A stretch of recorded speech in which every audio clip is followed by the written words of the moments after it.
नई दिल्ली स्थित विज्ञान भवन में श्री राम कथा विश्व संदर्भ महाकोश इंसाइक्लोपीडिया ऑफ रामायण के 58 खंडीय परियोजना के अंतर्गत द्वितीय खंड भजन कीर्तन में राम का लोकार्पण एवं राम कथा का जनमानस पर प्रभाव विषय पर अंतर्राष्ट्रीय संगोष्ठी का आयोजन किया गया।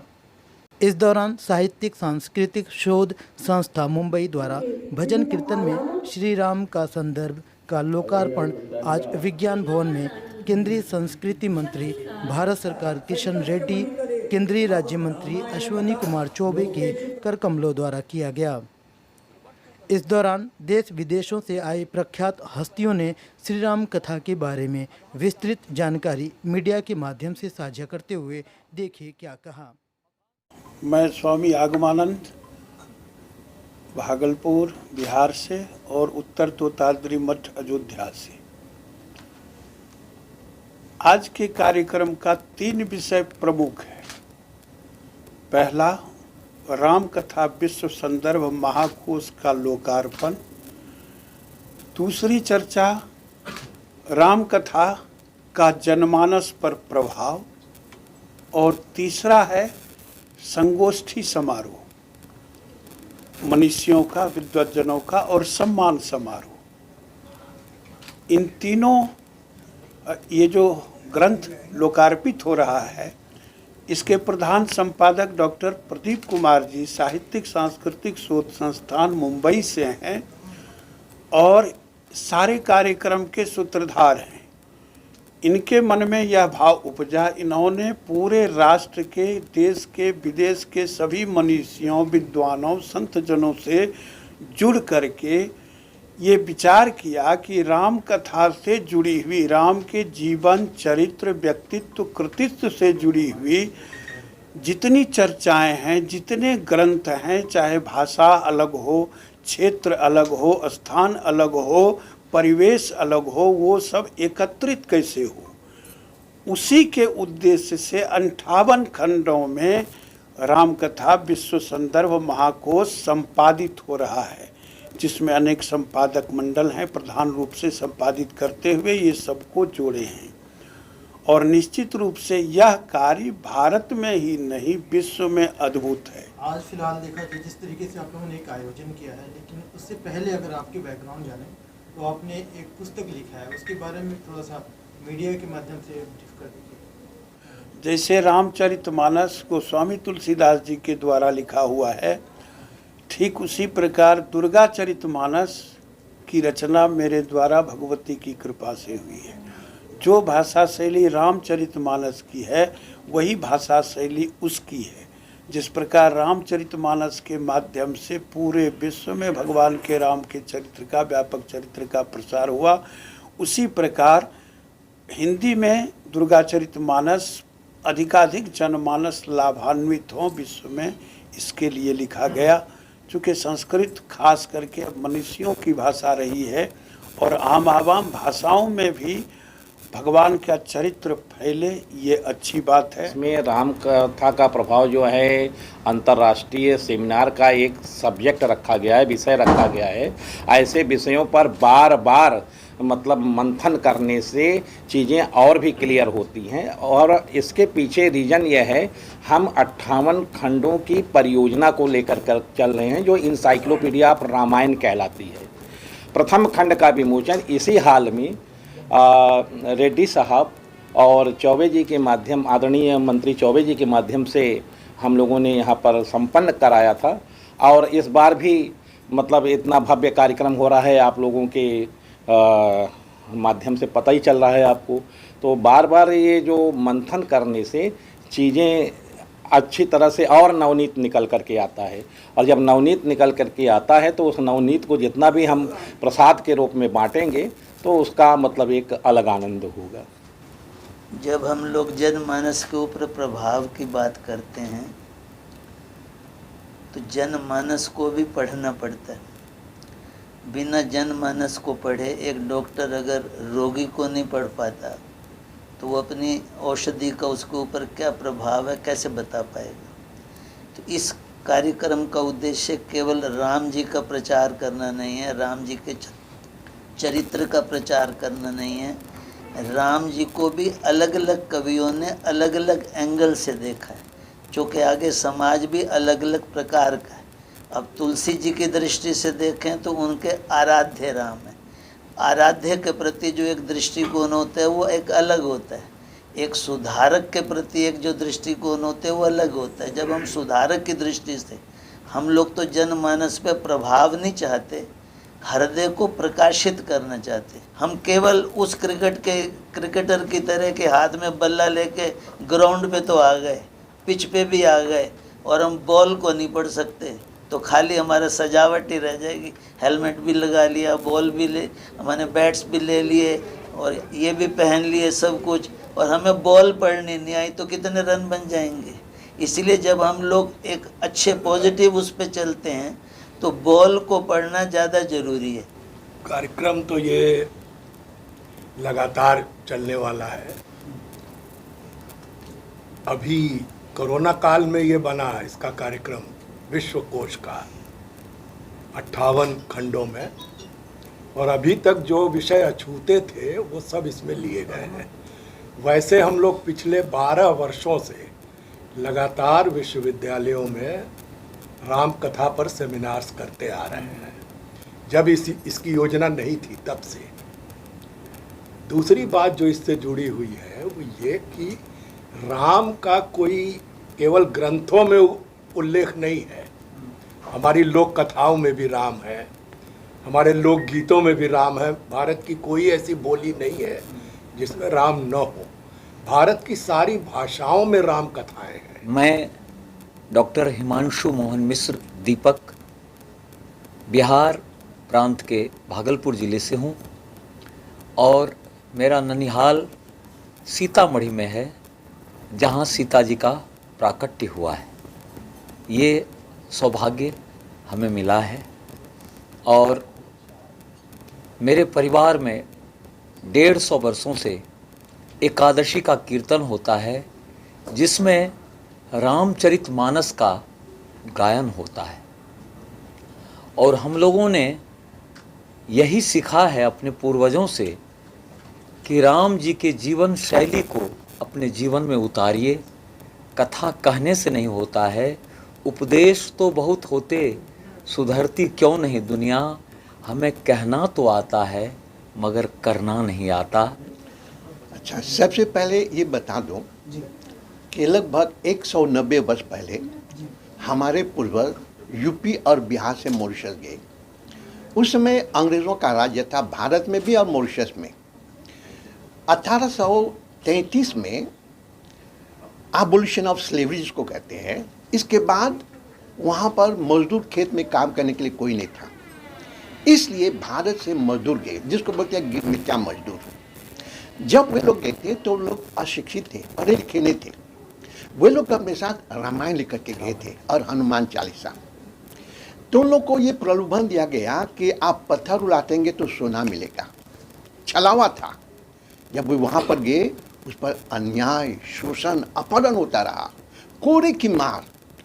एक वाक्य कहा जाता है, लाए मॉरिशस में भारत माँ के लाल रामायण, गम सहे लाखों फिर भी रखे रामायण को संभाल, मौत 72 जुल्म सहे कोड़े की मार, ऐसे कठिन समय में रखे रामायण को संभाल। वे लोग जब रामायण पढ़ते थे तो उनकी पुस्तकें छीन लेते थे। उनको भय था कि अगर हिंदू लोग पढ़े लिखे हो जाएंगे तो विद्रोह करेंगे। उनकी नौकरी चली जाती थी, फुसला करके जमीन हड़प लेते थे। लेकिन रामायण के बल की बदौलत वो लोग पढ़ लिख करके आज उन्हीं की संतान प्रधानमंत्री है, उन्हीं की संतान राष्ट्रपति है। खुशी की बात है कि आज वहाँ पर अगर समाज समृद्ध है, परिवार सुदृढ़ है, राष्ट्र का उत्थान हो रहा है, तो यही रामायण की कृपा से। टूटी फूटी ही नहीं। सर, आप अपना परिचय देते हुए अपने नाम के साथ में आज के कार्यक्रम में आकर आपको कैसा लगा, उस पर बताइए। मैं धर्मयश, मेरा नाम धर्मयश हूँ। मेरा नाम धर्मेश है, इंडोनेशिया बाली का रहने वाला हूँ। और यहाँ आया कार्यक्रम देख के बहुत अच्छा लगा, कैसे लोग गाते हैं रामायण का, और ऐसे बड़े बड़े विद्वान भी आके देखे तो बहुत अच्छा लगा। इससे पहले भी इस प्रकार के कार्यक्रमों में आप हिस्सा लेते थे? मैं 1990 से लगातार रामायण कॉन्फ्रेंस में ज्वाइन करता हूँ। इंडोनेशिया में भी इस प्रकार का कोई कार्यक्रम आपके द्वारा कभी हुआ है या होने का सोचा है? तो बहुत हुआ, कई बार हुआ। मैंने भी एक बार कराया था इंटरनेशनल रामायण कॉन्फ्रेंस। धन्यवाद। किस प्रकार से वहाँ पर जो रामायण, रामचरितमानस वगैरह का कार्यक्रम होता है, तो उस पर थोड़ी सी चर्चा कीजिए। रामायण इंडोनेशिया में हमारे ब्लड ही, जो हमारे खून ही, जो भी संसार में जनमानस का जो एक्टिविटीज़ है उस सब में रामायण समा हुआ है। खला से लेके जो रोड तक का नाम है सब रामायण में है, आध्यात्मिक तक। खला में तो बहुत है, जगह जगह में आपको रामायण का खला ही मिलता है। तो ऐसे ही रामायण हमारे इंडोनेशिया में ब्लड है। और जावा में आप देखेंगे कि 200 आर्टिस्ट लोग, 200 कलाकार लोग रामलीला दिखाते हैं, लेकिन उनमें से एक भी हिंदू नहीं है। तो ऐसे ही हमारे रामायण वहाँ हमारे खून है। चलो, और अभी हम लोग बाली जाने वाले हैं। बाली देश से हूँ। मैं मॉरिशस जाने के बाद इतना प्रभावित हुआ कि वहाँ मुझे लगा असली भारत वहाँ बसता है। तो वहाँ प्रभावित होकर इस संस्था से मैं जुड़ा, और संस्था ने मेरा मोटिवेशनल देख के, सारा देख के मेरे को अध्यक्ष पद का भार दिया। तो सारा विश्व में सबको मैं मोटिवेट करता रहता हूँ, by way of talking, by work, interview, सारा वो करता रहता हूँ। ऐसा आपने क्या देखा मॉरिशस में? मॉरिशस में देखा कि मैं हर बच्चा वहाँ रामायण की चौपाई पढ़ता है, भजन में रामायण की चौपाई बोली जाती है, और छोटे छोटे बच्चे वहाँ भजन करते हैं रामायण के। सबसे बड़ा मुझे प्रभावित हुआ कि वहाँ के केजी से लेके पीजी तक, केजी से लेके पीजी तक राम जी का पाठ्यक्रम है। और जहाँ भारत में राम जी का जन्म हुआ, वहाँ हमें हनुमान चालीसा के लिए गर्दन काटी जाती है। ये हमारे लिए बड़ी दुखद है। इस घटना को देख के हम ये संस्कार वाली बात को हम लेके बाहर पूरे विश्व में चल रहे हैं कि राम जी के जो 14 वर्षीय वनवास का जो परिदृश्य था, कि पत्ते से लेके गिलहरी से लेके सबसे उन्होंने वार्तालाप किया, सबको उन्होंने दिया, केवट से सबरी के बेर खाए। तो सारा ये हम जनमानस में जो राम जी 14 वर्ष का वनवास का जो चरित्र है, वो हम पूरे भारत में फैलाना चाहते हैं कि भाई हम राम जी के जीवन से प्रभावित होकर हमें संस्कार जो बच्चों में संस्कार जो जाते जा रहे हैं, वो संस्कार को पुनः स्थापित करना। और अब ऐसा लग रहा है कि वापस सतयुग आने का पूरा अभी सारा चल रहा है कि भाई सतयुग के आने की संभावना है। क्यों सभी दूर से मोदी जी प्रयास, ये सरकार भी प्रयास कर रही है, अयोध्या में प्रयास चल रहा है।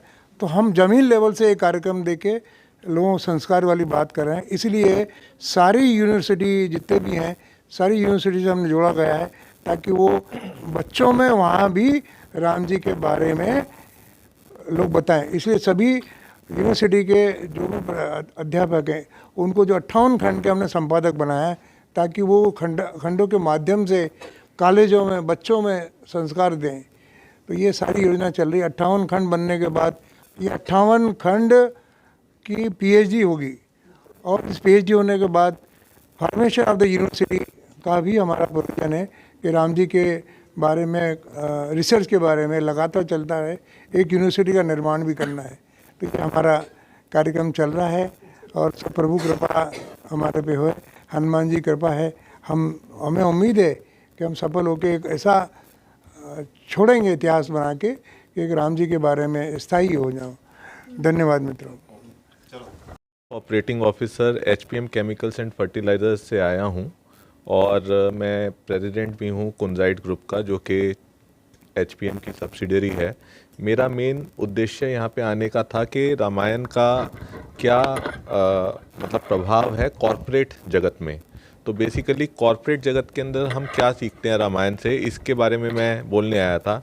यहाँ पे बहुत सारी महान विभूतियाँ हैं। मैं स्वामी दिव्यानंद जी का शिष्य भी हूँ, तो बहुत कुछ सीखा है इनसे। बट मैं ये बताना चाहता हूँ कि आजकल जो मैनेजमेंट लेसन्स पढ़ाए जा रहे हैं पाश्चात्य है, उसके अंदर फिलिप कॉटलर पढ़ाई जा रही है मैनेजमेंट की, बाहर की चीज़ें, लेकिन ये सब चीज़ें बहुत ही निराधार हैं। अगर हम अपनी रामायण या हम अपनी गीता को पढ़ें तो हमारे को सारे मैनेजमेंट लेसन्स पढ़ने को मिलते हैं। भगवान राम के चरित्र को अगर हम थोड़ा सा अंश मात्र भी अपने जीवन के अंदर उतार लें तो मैं मानता हूँ कि हम जो है अपना कॉर्पोरेट जगत के अंदर बहुत अच्छी लीडरशिप दे सकते हैं।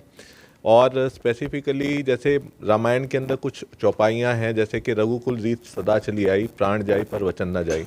तो मीन्स के आपने अगर अपने कंपनी की तरफ से कोई कमिटमेंट किया अपने कस्टमर्स को, कोई जो है अपना अपने ब्रांड की तरफ से कमिटमेंट किया है, तो वो कमिटमेंट को पूरा होना चाहिए। वो चाहे कुछ भी हो जाए, क्वालिटी वाइज, प्रोडक्ट वाइज, वो हमारा कमिटमेंट पूरा होना चाहिए। इसी तरीके से इसी संदर्भ में काफ़ी और लीडरशिप्स भी दिखती हैं। हाँ जी, हाँ जी, वो श्लोक क्या भारत में अभी उसको माना जाता है? नहीं, मैं वही कह रहा हूँ कि बेसिकली ये सब चीज़ें जो है, जैसा कि आज हम यहाँ पे आए हैं, यहाँ पे सब लोग मंथन करेंगे, सभी विद्वान लोग यहाँ पे आए हैं और हम सभी यहाँ पे बैठ के इसी चीज़ के ऊपर चर्चा करेंगे कि जो भगवान राम, एक तरफ भगवान राम थे जिन्होंने अपने पिता के लिए जो है अपना, जहाँ पे उनका राज्याभिषेक हो रहा था, वो 14 वर्ष वनवास में चले गए उनके एक वचन की खातिर। और एक आज की जो संस्कृति है वो तो जो है अपने शब्दों के ऊपर रुकती ही नहीं है। मतलब हर समय, हर नेक्स्ट मोमेंट जो है हम अपनी स्टेटमेंट बदल देते हैं। तो बेसिकली वो वैल्यू सिस्टम आज खोते जा रहे हैं। और जिस तरीके से भारत प्रोग्रेस कर रहा है, हम जो अपना from developing country developed Nations की तरफ जा रहे हैं, तो आज जैसा कि हमने देखा जिस तरीके से संस्कृति का बंटाधार हुआ है अमेरिका के अंदर, आज आप देखें कि वहाँ पे लोग बिल्कुल वैल्यू सिस्टम खो चुके हैं। तो आज अगर हमारी इतनी अच्छी संस्कृति है भारत की, रामायण है हमारे पास, गीता जैसे ग्रंथ हैं, अगर हम इसका अध्ययन करें और जो है अपना इसका और आगे जो है अपना लोगों के माध्यम से इसको कॉरपोरेट के अंदर और सब जगहों पे इसको प्रचालित करें, तो मेरा ये मानना है कि हम डेफिनेटली इसको अपनी जो संस्कृति है उसको बचाने में समर्थ होंगे। देश दुनिया की हर लेटेस्ट खबर देखने के लिए सब्सक्राइब करें हमारे चैनल PNN को और साथ ही बेल आइकन दबाना ना भूलें।